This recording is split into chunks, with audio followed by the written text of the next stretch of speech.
मित्रों समझो, आज हम लोग पढ़ रहे हैं झारखंड का प्रागैतिहासिक काल।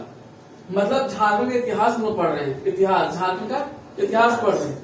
तो झारखंड के इतिहास में इन 6 चीजों को पढ़ना होता है। झारखंड का इन 6 चीज पढ़ना होता है। पहला चीज है पूरा पाषाण काल, पैथोलिथिक एज, मध्य पाषाण काल, मेसोलिथिक एज, नव पाषाण काल, न्यूलिथिक एज, ताम्र पाषाण काल, चाल्कोलिथिक एज, कांस्य पाषाण काल, कांस्य स्टोन एज, लोह पाषाण काल, आयरन एज। इन सभी चीजों के बारे में अध्ययन करेंगे हम लोग। लेकिन एक एक करके बारे में पहले हम लोग समझ लेते हैं, पढ़ लेते हैं, उसके बाद लिखवा देंगे आपको। समझ जाओ पहले कि हम पूरा पाषाण काल कहते किसको, समझो। पूरा पाषाण काल उस काल को कहते हैं जहां पर मानव का विकास नहीं हुआ था। वो था क्या मानव का विकास? उस समय मानव का विकास उस जमाने में नहीं हुआ होगा। उस जमाने में मानव का विकास नहीं था। उस समय मानव लोग जानवरों का खाल पहना करते थे, जानवर का खाल पहनते थे या फिर पत्ते उत्ते ढका करते थे अपने शरीर को। ठीक है, वे लोग खाने के रूप में शिकारी करते थे। वे शिकार थे, मतलब आखेटक समझता, आखेटक समझता है, तो शिकारी थे। वे लोग जानवरों को मारते थे और जानवरों को मार करके उसे कच्चा मांस खाया करते थे। क्यों कच्चा मांस इसलिए खाया करते थे? क्योंकि उस समय आग का आविष्कार नहीं हुई थी। उस समय आग के बाद जन्म नहीं कर रहा था आग होता कुछ चीज। तब इसलिए लोग अपने भूख मिटाने के लिए कच्चा मांस खाया करते थे। इसके अलावा ये लोग पेड़ पौधे में जो फल उगते थे ना, जैसे कोयल हो गया, कोयल समझता, कोयल हो गया, जामुन, सीबीएसई वाला बोर्ड, सीबीएसई मतलब ब्लैकबेरी बोलता है, सीबीएसई वाला बोर्ड नहीं, ब्लैकबेरी बोलता है। ब्लैकबेरी बोलता है किसी उसको? कोयल नहीं बुझाएगा उन्हें, क्या है कोयल, तो कोयल नहीं बुझाएगा उन्हें। तो वे लोग खाने के रूप में शिकारी संग्रह करते थे, मतलब जानवरों को मार के उसका मांस खाया करते थे। इसके अलावा वे लोग पेड़ पौधे में जो लोग कुछ फल वगैरह जो उगते थे ना, वे लोग खा करके अपना भरण पोषण जिंदा रहा करते थे। इसमें समझो पूरा पाषाण काल में न आग का आविष्कार, न पशुपालन की जानकारी हुई थी और न ही कृषि का विकास हुआ था। पूरा पाषाण काल में कृषि का विकास हुआ था और न ही पशुपालन की जानकारी हुई थी। लेकिन झारखंड के इतिहास में पढ़िएगा तो पता चलेगा पूरा पाषाण काल में यहाँ पर आग का आंशिक रूप से पता चल चुका था। आग का आंशिक रूप से पता चला था, लेकिन आग का उपयोग करना ये लोग नहीं सीखे थे। आग का ये लोग उपयोग करना नहीं सीखे थे। पूरा पाषाण काल के साथ हमारे झारखंड में बहुत जगह देखने को मिला है। जैसे वर्तमान समय हजारीबाग बहुत फेमस है। हजारीबाग आपका बहुत जगह फैला हुआ है, ये चीज मिला हुआ है। इसको अलग जगह में, इसको सीतागढ़ा, ये सभी जगहों में आपका साक्ष्य मिला हुआ है। इसके अलावा रांची, देवघर, सिंहभूम, रामगढ़, ये पूर्वी सिंहभूम, इन सभी चीजों में चतरा, ये सभी चीजों में पूरा पाषाण काल के बहुत जगह मतलब बहुत सारे साक्ष्य देखने को मिला है। उसके बाद अभी हम लोग पढ़ेंगे मध्य पाषाण काल। कुछ पढ़ेंगे मध्य पाषाण काल, मतलब मेसोलिथिक एज। मेसोलिथिक एज के बारे में हम लोग पढ़ेंगे। होता क्या है समझो। अभी हम देखें यहाँ पर, इसके बारे में समझो। यहाँ पर कृषि का विकास हुआ था क्या? नहीं। यहाँ पर पशुपालन क्यों नहीं हुआ था? लेकिन आग का आंशिक रूप से पता चला था। यहाँ पर आग का आंशिक रूप से पता चला था, लेकिन उपयोग करना ये लोग नहीं सीखे थे। उसके बाद जैसे ये मध्य पाषाण काल आएगा ना, तो मध्य पाषाण काल में न कृषि का विकास नहीं हुआ था। यहाँ पर कृषि का विकास नहीं हुआ था, लेकिन पशुपालन जो होता है ना, पशुपालन का आंशिक रूप से पता चला था। यहाँ पर आंशिक रूप से पता चला था। लेकिन अगर आग बोलेगा आग के बारे में, तो आग के बारे में ये लोग यहाँ पर पूरी तरह से जानकारी हो चुकी थी। पूरा पाषाण काल में कृषि का विकास नहीं हुआ था, न ही पशुपालन की जानकारी हुई थी, लेकिन आग का आंशिक रूप से पता चला था।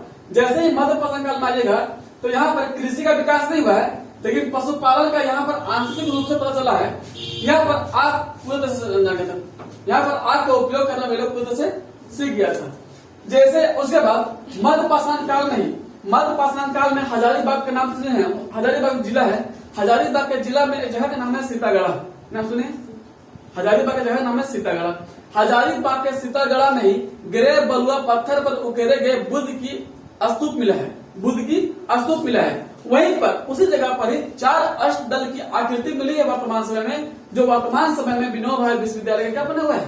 प्रतीक चिन्ह बना हुआ है। विनोबा भावे विश्वविद्यालय जब आप ड्रेस पहनेगा तो आप यहाँ पैकेट बना, देखिए जो चित्र बना हुआ है ना, वो चित्र जो मिला है वो मिलना कहाँ पर मिला है? सीतागढ़ में मिला हुआ। वही चित्र अभी बना हुआ है विश्वविद्यालय का बना हुआ है, प्रतीक चिन्ह बना हुआ। कोई दिक्कत हुआ समझने में? कुछ भी दिक्कत है हीरो? कोई दिक्कत नहीं आपको? आगे नंबर है, अभी पूछ लो, कोई दिक्कत है तो। अब आ जाओ नवपाषाण काल में आ जाओ। नवपाषाण काल में हम देख रहे हैं यहाँ पर कि यहाँ पर पूरा विकास नहीं किया है, नहीं यहाँ पर पूरा विकास हुआ है। यहाँ पूरा विकास क्या है क्या मानो? ना यहाँ पर पूरा विकास क्या मानो, ना यहाँ पर पूरा क्या विकास क्या मानो।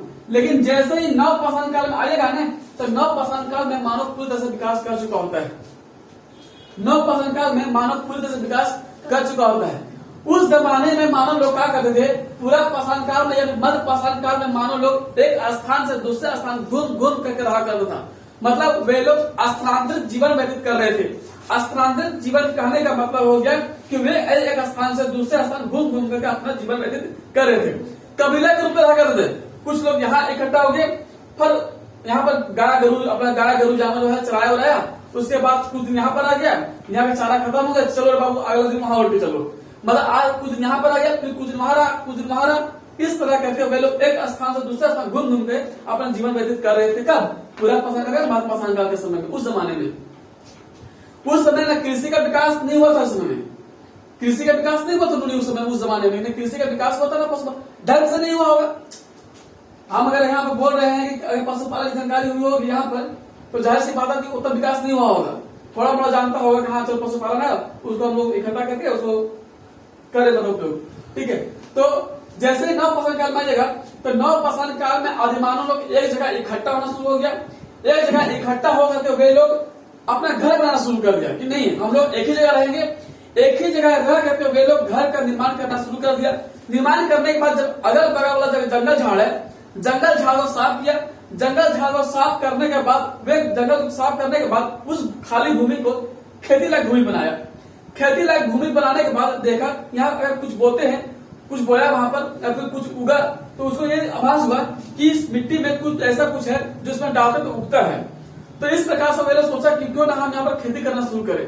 तो वे लोग एक जगह खड़ा होकर के वे लोग कृषि कार्य करना शुरू कर दिया। कृषि कार्य करना शुरू कर दिया। तब नवपाषाण काल में ही यहाँ पर कृषि का विकास नहीं हुआ था, लेकिन नवपाषाण काल में यहाँ पर पूरी तरह से कृषि का विकास हुआ था। पशुपालन की जानकारी भी हुई थी और आज तो वे लोग उपयोग करना सीख ही गए थे। मतलब एक तरह से हम कह सकते हैं कि नवपाषाण काल में मानव पूरी विकास कर चुका था। इतना ही नहीं, नवपाषाण काल में कुम्भकारी समझता है? कुम्भकारी, अरे देखा कुम्हारों को देखा? कुम्हारों जी सर, हड़िया बनाते हैं, हड़िया बनाते हैं, चक्का घुमाता होगा, उसको बोला कुंभकारी, है ना। मतलब मिट्टी के बर्तन जो होते हैं, मिट्टी के बर्तन उसमें नवपाषाण काल में कुम्भकारी का विकास हो चुका था। तब मतलब हम कह सकते हैं कि नवपाषाण काल में आदिमानव लोग मिट्टी के बर्तन का उपयोग करना सीख गए थे। नवपाषाण काल में मिट्टी के बर्तन का उपयोग करना सीख, पूरे निचोड़ में हम एक ही शब्द बोल सकते हैं कि नवपाषाण काल में मानव का विकास हो गया था। तो अब देखो तीन चीज हम पढ़ाए हैं, तो तीनों चीज में कहीं दिक्कत है? एक ही पॉइंट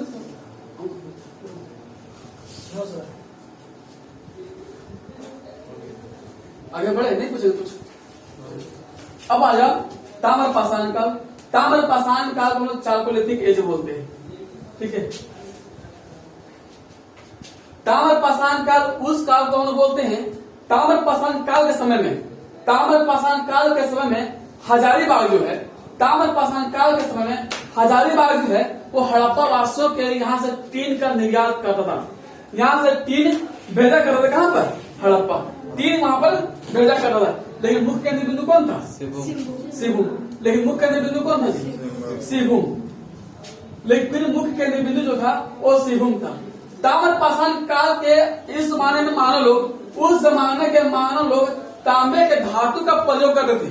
तांबे का धातु का प्रयोग करते थे। इसी कारण इसका नाम कौन सी पड़ गया? ताम्रपाषाण काल। ताम्र धातु का प्रयोग करने के कारण इसका नाम कौन सी पड़ा? ताम्रपाषाण काल। ताम्रपाषाण काल जो साक्ष्य है, हजारीबाग के बरगढ़ नाम सुने हुए। हजारीबाग के बरगढ़ में ताम्रपाषाण काल के 49 खानों की पता चला। ये 49 खान जो है बड़ी बार जब पूछा है कि हजारीबाग के बरगड्ढा में ताम्रपाषाण काल के कितने साक्ष्य मिले हैं? 49 ताम्रपाषाण काल के 49 खान मिला है। ठीक है, कहाँ पर? बरगड्ढा में मिला है। ये ज्यादा महत्वपूर्ण नहीं है, बस इतना महत्वपूर्ण ये है काष्ठ पाषाण काल, ये लोह पाषाण काल। काष्ठ पाषाण काल, ये लोह पाषाण काल के औजारों जो बनता था, वो प्रारंभ करता जो थे वो थे असुर और गिरजिया। ये दोनों जनजाति का नाम है, ये दोनों जनजाति का नाम है। असुर जनजाति, गिरजा जनजाति जो है वो काष्ठ और लोहा औजार बनाने का प्रारंभ करता इन्होंने ही शुरू किया था। इन दोनों ने ही सबसे पहले काष्ठ और लोहे के औजार बनाना शुरू किया। कोई दिक्कत नहीं। देखो, आदिमानव द्वारा प्रयोग किया गया प्रथम धातु कौन रहे? तांबा। आदिमानव द्वारा प्रयोग किया गया प्रथम धातु कौन? तांबा। आदिमानव द्वारा प्रयोग किया गया प्रथम पत्थर कौन? क्वार्टजाइट। आदिमानव द्वारा प्रयोग किया गया प्रथम पत्थर का नाम क्या? क्वार्टजाइट। प्रथम धातु कौन? तांबा। तांबे धातु का औजार बना रहे थे उस जमाने में वे लोग, इसी का नाम कौन सी पड़ गया? ताम्रपाषाण काल। कोई दिक्कत हुआ? और इनके साथ बहुत जगह देखने को मिला। हजारीबाग तो बहुत फेमस है। आपका चतरा जो है बहुत फेमस है। चतरा हो गया, आपका लोअर दरगाह हो गया, देवघर हो गया, ये सब एरिया में बहुत सारे पूर्वी सिंहभूम, पश्चिमी सिंहभूम, इन सभी शिक्षा में कुछ है? कुछ नहीं। ठीक है, धन्यवाद।